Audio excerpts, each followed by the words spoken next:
Alors pourquoi la sédentarité, c'est ce que moi j'appelle, et c'est ce que nous on appelle la maladie du 21e siècle. Encore une fois, on disait au 20e siècle c'était la cigarette. Il y a une époque, la Deuxième Guerre mondiale, c'est devenu un effet de mode, notamment avec les actrices qui aimaient beaucoup prendre des photos, des shootings, et c'est devenu populaire d'un point de vue du peuple. Et maintenant, on constate que depuis 20 ou 30 ans, en 2024, c'est bien, je sais bien compter, on constate que depuis une petite trentaine d'années, cette maladie, elle s'est toujours stabilisée, la cigarette, mais il y en a une nouvelle qui a pris le pas dessus, qu'on appelle la sédentarité. Et donc pourquoi la sédentarité? Le fait d'être en position assise, c'est une maladie. Et ben, en soi, la sédentarité en elle-même, c'est pas une maladie. On ne meurt pas directement de la sédentarité, on meurt indirectement. Le fait qu'on considère que la sédentarité aujourd'hui est la maladie du 21e siècle, c'est parce que la sédentarité, à l'heure actuelle, est l'un des facteurs principaux qui favorisent les maladies dont on meurt aujourd'hui. On sait qu'une grande partie de l'obésité, outre une mauvaise alimentation, est due à la sédentarité. Ouais. Toutes les maladies cardiovasculaires qui sont dues à un conditionnement physique général sont dues à la sédentarité.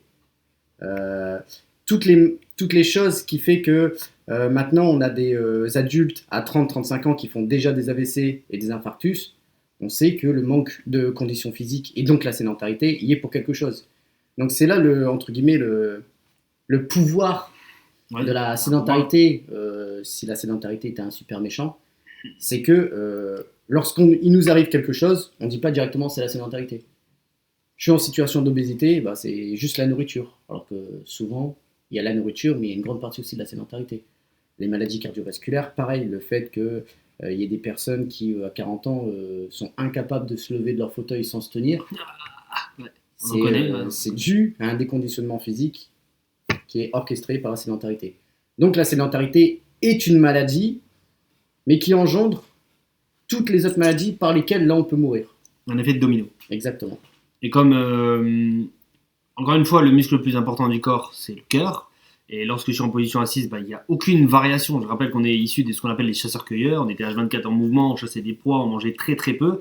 Le fait maintenant d'être en position assise, ton cœur, il a absolument plus aucune variabilité. Donc ça veut dire qu'il travaille plus. Et quand on dit, entre guillemets, non pas comme muscle ton jeu, comme on dit ça au football ou dans le sport, mais muscler son cœur, c'est hyper important parce que, encore une fois, les personnes qui sont H24 assis, allez, en moyenne 6, peut-être même voire 10, 12 heures si on compte toute la journée, ces gens-là, le cœur, il a aucune variabilité, on va dire il a une moyenne. Et après, tu vas lui demander de marcher, de prendre les escaliers, de courir.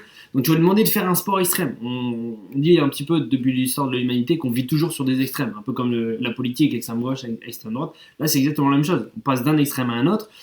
Et ce qui va favoriser tout ça, c'est la multiplication de toutes les autres pathologies. Si imaginons tu fumes, si imaginons tu bois, mixé à la sédentarité, là on augmente comme Valentin l'a dit, tous les muscles liés, tous les maladies liées coronariennes, cardiovasculaires, le diabète, tout ça va décupler les risques, parce que bien évidemment il y a une part de chance, va décupler les risques d'avoir ces problématiques-là.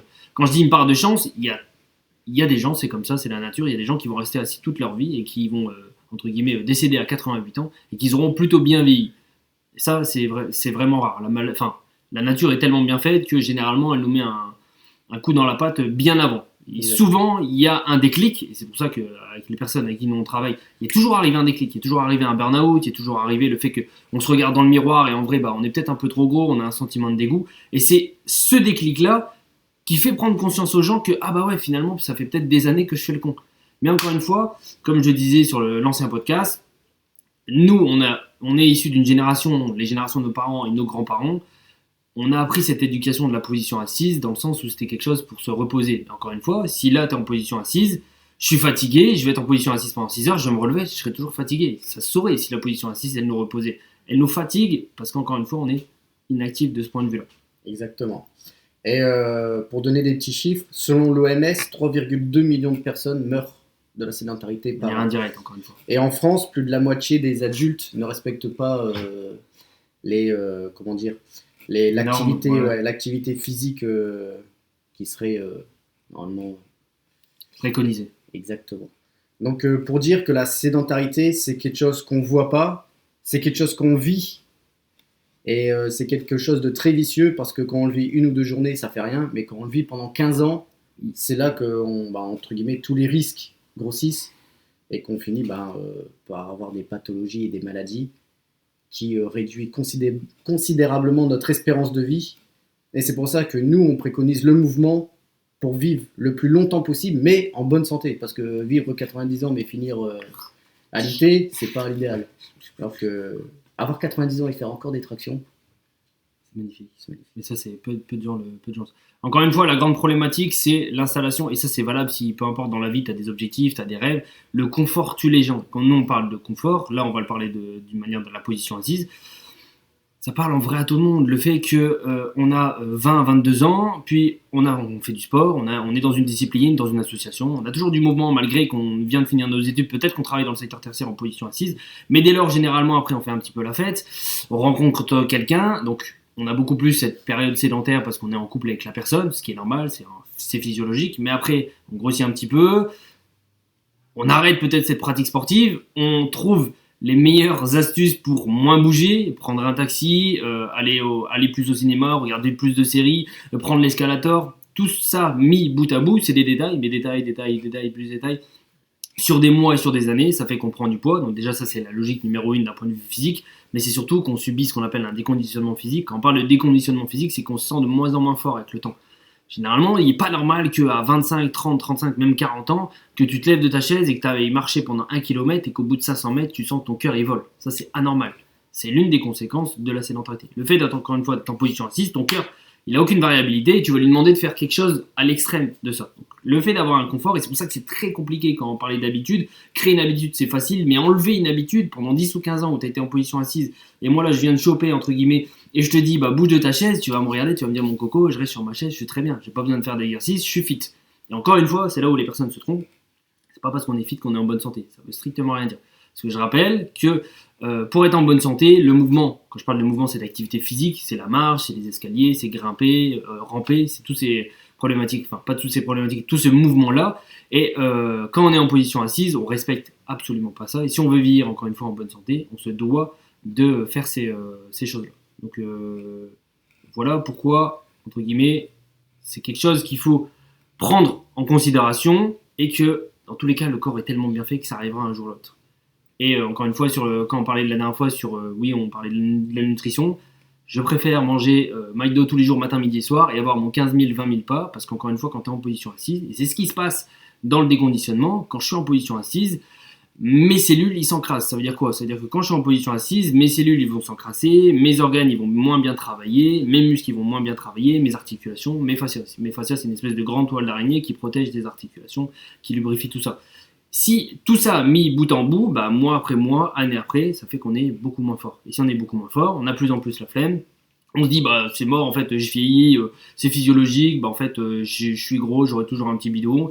Puis après on se dégoûte un petit peu de soi-même et puis après il nous arrive quelque chose, une maladie et puis après on continue dans nos conneries. Encore une fois, il n'y a que généralement un déclic, ou si on s'y connaît un petit peu dans la sédentarité, c'est pour ça qu'on fait ces podcasts, qu'on a un pouvoir d'action et de se dire finalement peut-être que ces deux petits bonhommes-là, ils ont raison, et peut-être que je devrais un peu plus me lever de ma chaise. Donc voilà pour ça. Sur la deuxième partie, comme Valentin il disait, effectivement ça touche énormément de monde.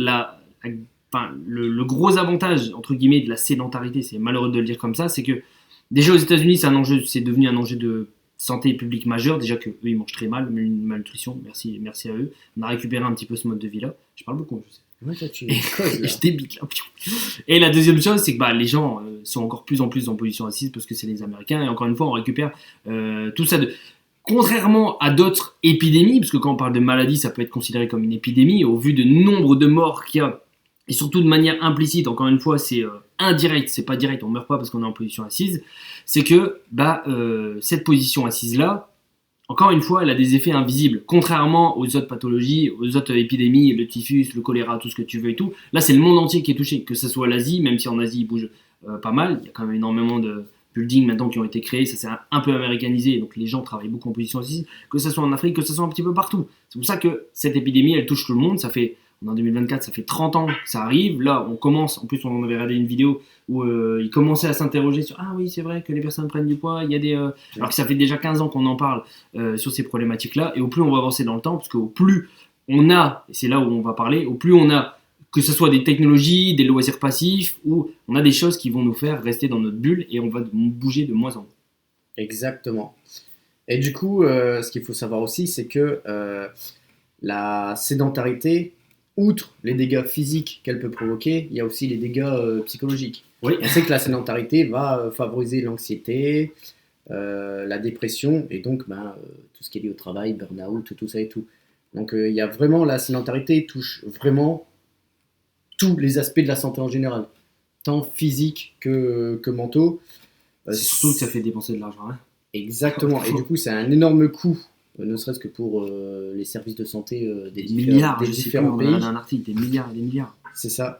Donc c'est très important, ne serait-ce que juste marcher. On a tendance à trop l'oublier, mais juste le fait de marcher, c'est déjà... Le meilleur remède pour l'homme, comme disait Hippocrate, le père de la Exactement. Donc surtout, ne pas oublier que ce n'est pas parce que on est en situation de surpoids, qu'on a du diabète, tout ça, que c'est lié forcément à une cause, comme certains peuvent dire, bon bah c'est pas de chance, je suis gros, les autres sont fins, c'est pas de chance, moi je suis diabétique, les autres le sont pas. Il y a toujours des facteurs d'hérédité hein, par rapport à nos enfants et à notre génétique, mais il faut savoir se remettre en question et dire bon bah qu'est-ce que j'ai fait ces 10 dernières années? Est-ce que j'ai pris soin de mon corps? Est-ce que j'ai assez bougé? Est-ce que je fais de l'activité physique? Est-ce que j'ai une alimentation qui est soignée et saine? C'est des choses que, entre guillemets, n'importe qui devrait faire tous les jours et c'est une remise en question perpétuelle, ne serait-ce que pour prendre soin de son corps. Exactement. Et il y a un dilemme. En plus, on adore faire des dilemmes. Il y a un dilemme que j'avais déjà vu, qui est connu vis-à-vis de la santé, c'est que, entre guillemets, la personne qui est riche, qui est en mauvaise santé, elle donnerait tout son argent, entre guillemets, pour retrouver sa santé. Et le gars, qui est la personne qui est pauvre, elle donne, enfin, elle est pauvre, mais elle sait qu'elle va vivre. Elle sait qu'elle va être pauvre toute sa vie, mais qu'elle va être en très bonne santé. Bah, elle préfère garder sa santé que être riche et être en mauvaise santé. Au final, c'est un gros clin d'œil, mais encore une fois, le but de tout le monde, c'est de vieillir en bonne santé le plus longtemps possible. Et quand tu vois le monde et comment il évolue, et surtout ces 5-6 dernières années, comment on aggrave toutes les pathologies qui sont encore une fois liées indirectement à la sédentarité, on ne peut pas vieillir en bonne santé le plus longtemps possible. Si on passe 8 heures en position assise, si on revient qu'on est en position assise, si on est H24 sur Netflix, si on marche plus, si on n'a plus d'activité physique, si on a notre cerveau qui est comme ça, vu que la société est un peu plus toxique maintenant, si on n'a pas que ce soit des passions ou des activités physiques ou sportives qui nous font sortir de notre bulle et qui nous enlèvent un petit peu ce conditionnement lié à la sédentarité en position assise, bah on va mal vieillir en bonne santé.